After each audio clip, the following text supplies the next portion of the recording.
পানি দিয়ে যে আসতেছেন, দেখা যাচ্ছে আপনার এই যে আঁটু সমান পানি হয়ে গেছে। এখন অনুভূতিটা কি?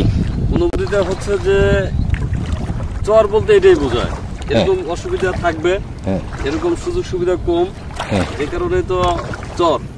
তো সকল সুযোগ সুবিধা যদি থাকে সেটা তো চর না। এই কষ্ট যারা স্বীকার করতে পারবেন তারাই এখানে আসবেন, তারাই গেইন করবেন, তারাই এগিয়ে যাবেন। বন্ধুরা, আজ আমি ভাগ্যকুল যাত্রা করলাম। এই যাত্রা করার তাই দেখতে দেখতে চলে গেলাম সেই ভাগ্যকুলের কাছাকাছি। ভাগ্যকুলে এখন পানি উঠে গেছে অনেকটা, প্রায় চারিদিকের দৃশ্যগুলো অনেক সুন্দর। নৌভ্রমণটাও কিন্তু অনেক সুন্দর, নৌকায় ও ট্রলারে চড়ে নৌভ্রমণটা অনেক সুন্দর দেখতে। এই দেখতে দেখতেই আমি কাছে এসে পড়লাম আমার ঘাটের কাছাকাছি।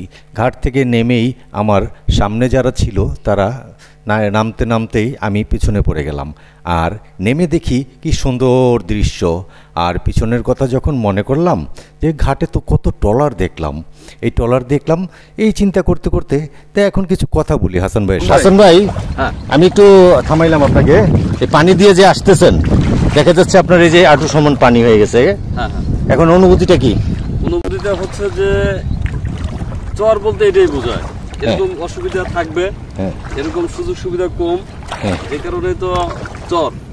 তো সকল সুযোগ সুবিধা যদি থাকে সেটা তো চর না। এই কষ্ট যারা স্বীকার করতে পারবেন তারাই এখানে আসবেন, তারাই গেইন করবেন, তারাই এগিয়ে যাবেন। আর তাদের সাথে কথা বলে সিদ্ধান্ত তো আপনাকে নিতে হবে। আমি তো কাউকে সিদ্ধান্ত নিতে উৎসাহিত করতে পারি, সিদ্ধান্ত আমার নেওয়ার ইখতিয়ার নাই। জি জি। তো এইসব কষ্ট সহ্য করে এখানকার মানুষজনের সাথে মিলে মিশে আপনারা যদি কেউ কোনো উদ্যোগ নেন নিতে পারেন। তো এটা তো আবার আমাদের বলেন না, আমরা তো শুধু দেখানোর চেষ্টা করছি যে এই প্রতিটি জায়গাগুলো পড়ে আছে, আপনারা আহ্বান জানাইতে পারি। আসলে সিদ্ধান্ত আপনার, লাভও আপনার, লসও আপনার, সবই আপনার। তাই তো আলম ভাই? জি তাই। কিন্তু বাতাসের কারণে এটা খুব বেশি মনে হচ্ছে না। এখানে এই বাতাসের ভিতরে বিভিন্ন ক্ষতিকর যে অক্সিজেনটা, খুব যে ক্ষতিকর পদার্থ থেকে বাতাসে, সেগুলো কিন্তু এখানে খুব নাই। কিন্তু অন্য জায়গায় হয়তো কিছুটা আসে। তো একটা ফ্রেশ আবহাওয়া, তো রোদটা আমার কাছে অত কিছু মনে হয় না। আর এই পর্যন্ত শেষ করব। ঠিক আছে, আবার কথা হবে আপনার সাথে। আর এটা ফ্রি অক্সিজেন নিচ্ছি আমরা, না? হ্যাঁ, অফকোর্স ফ্রি অক্সিজেন। মানে কি বলবো, এই যে এত সবুজ ঘাস, এখানে যে পরিমাণ অক্সিজেন আছে, অক্সিজেন তো অভাব নাই এখানে। মানে এখানে উৎপাদন হচ্ছে আমার এখনই প্রবেশ করতেছে। এখন আপনি যদি ঢাকার কথা চিন্তা করেন, ঢাকায় তো গাছের পরিমাণ যা থাকার কথা তার 3 ভাগের 1 ভাগও হয়তো নাই। হয়তো সঠিক সংখ্যা আমি বলতে পারছি না, কিন্তু আমার ধারণা 3 ভাগের 1 ভাগও নাই। তো সেখানে এতগুলো মানুষ যে অক্সিজেন নিয়ে পাচ্ছে, এই তো ঢাকার আশেপাশের বিভিন্ন জায়গার আবহাওয়া তো ওদিকে যাচ্ছে না, মানুষ তো বাঁচতো না। আর এখানে কিন্তু এই উৎপাদন হচ্ছে আপনার নিঃশ্বাস নিয়ে নিচ্ছেন। আরেকটা জিনিস হাসান ভাই, যেখান থেকে কথা বলছেন সেই জায়গাটার নামটা একটু যদি বলেন। এটা চর ভাগ্যকুল, শ্রীনগর, মুন্সিগঞ্জ। তো অনেকেই যারা এই স্থানীয় আছেন ওনারা একটু আমাকে মাঝে মাঝে জ্ঞান দেন। তো আমি এবার জ্ঞান নিতে খুব পছন্দ করি না, যদি যুক্তিসঙ্গত না হয় সেই জ্ঞান তো আমি নিব না। যেমন আজকে সকালে এক ভদ্রলোক ফোন দিয়ে বলতেছে, ভাই মানুষকে আপনি ভুল ঠিকানা দেন, বালাসুর বাজার থেকে ভাগ্যকুল বাজার খুব কাছে।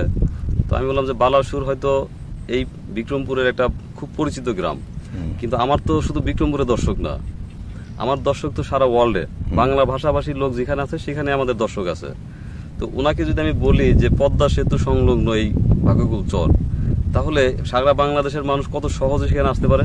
পদ্মা সেতুটা কোন দিকে? পদ্মা সেতু আমাদের এই যে হাতের, আমার হাতের এই যে দিকে না, তাহলে আমি যদি পদ্মা সেতুর ঠিকানা দেই, সেখান থেকে যদি তার আসতে 10 মিনিট সময় বেশিও লাগে বা 10টি টাকা যদি বেশিও লাগে, নতুন একজন মানুষের জন্য সেটাই তো সুবিধা। তো আমি বালাসুরের ঠিকানা দিলে হয়তো তার 10 টাকা বাঁচবে, 10 মিনিট সময় বাঁচবে। কিন্তু বালাসুর কি এমন একটি গ্রাম যে গ্রামকে সারা বাংলাদেশের মানুষ চিনবে? না, ওরকম কিছু তো না। তো এই জন্য আমি পদ্মা সেতুর ঠিকানা দেই, যে পদ্মা সেতু সবাই চিনে, এটা পৃথিবীর মধ্যে ওয়ার্ল্ডে অনেক জায়গায় নাম আছে এটা। আমাদের যারা আমাদের দেশ সম্বন্ধে যারা খবর রাখেন প্রত্যেকেই কিন্তু পদ্মা সেতু চিনে। জি জি জি। ইভেন আপনাকে বলি, আমাকে এই যে ইন্ডিয়া থেকে এক ভাই ফোন দিয়েছিলেন, উনি আমাদের এখানে কিছু করতে চান। তো উনি কিন্তু বলছেন যে যখন বলছি পদ্মা সেতুর কাছে, উনি কিন্তু মানে বাংলাদেশের মানুষ যতভাবে প্রশ্ন করে বিদ্ধ করে আমাকে, উনি কিন্তু এগুলো বুঝতেই চায় না। বলছে আমি দেখছি পদ্মা সেতু চিনে, এই জায়গাগুলো এরকম। তো আমি বলছি একটু মানুষকে একটু সহনশীল হতে হবে।